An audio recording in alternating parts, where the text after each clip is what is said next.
Hello all, and welcome to a summary for our Unchained, a Changing Lost campaign.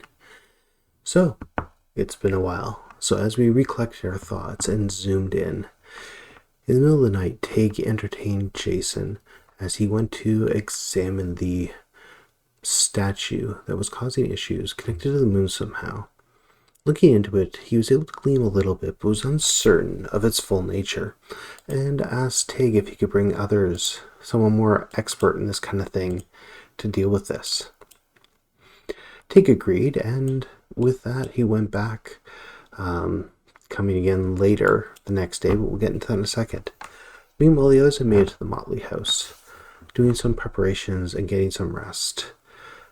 As the night passed, everyone managed to get some sleep. The next day happened, and as the Motley woke up, V needed help. She reached out to Alice to ask how to break into the radio station. Alice brought Tig in, and it was eventually agreed that Alice and V would make their way to the radio station, but no bedlam was to happen. Following that, Joseph made ready for his date later. Him and Sade were going to be making a garden. Joseph did his best to find some books on gardening, even after Leonard suggested maybe that won't help in the hedge, but the best is the best, and Joseph made himself very presentable for this date. Leonard, meanwhile, started to look into oaths, talking with Aaron and comparing notes before going to the freehold. There he talked with Tig to get the strands of fate working, seeing V's current condition, and headed back as, after speaking with the representatives, getting what the autumn oath in Hamilton is taken. The group then, heading back to Aaron, they compared notes and prepared.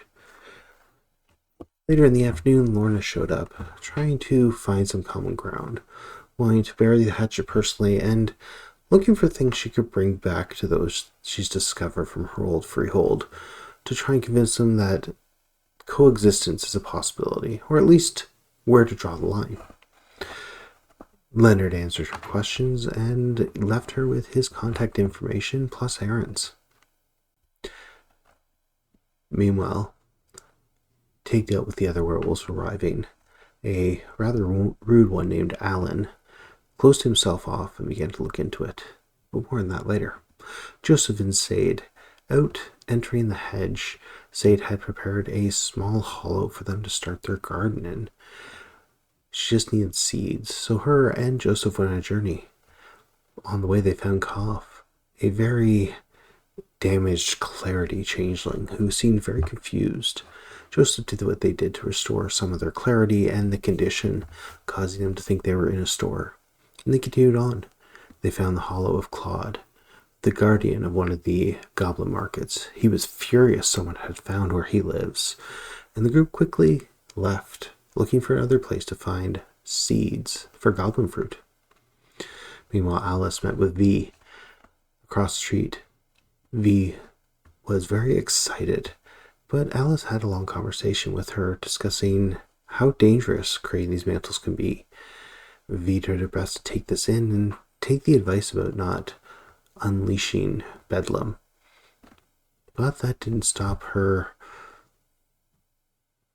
kith from leaking through, enthralling those around, and as she picked up the music to kind of show how this mantle made her feel, she ended up inspiring some rebellion just in the coffee shop itself. After a smashed window, Alice seen an opportunity, and off they went across the street to the radio station to break in. Knocking out a guard after he discovered them and picking the lock, they are on their way to the top. And panning back to where we left off, Alan came out after the ritual, excited, and in an explanation, they had found something insane and brilliant and terrible. And that's where we fade to black. And with that all, I wish everyone safety in the coming week, and I will see you all at the table. Bye for now.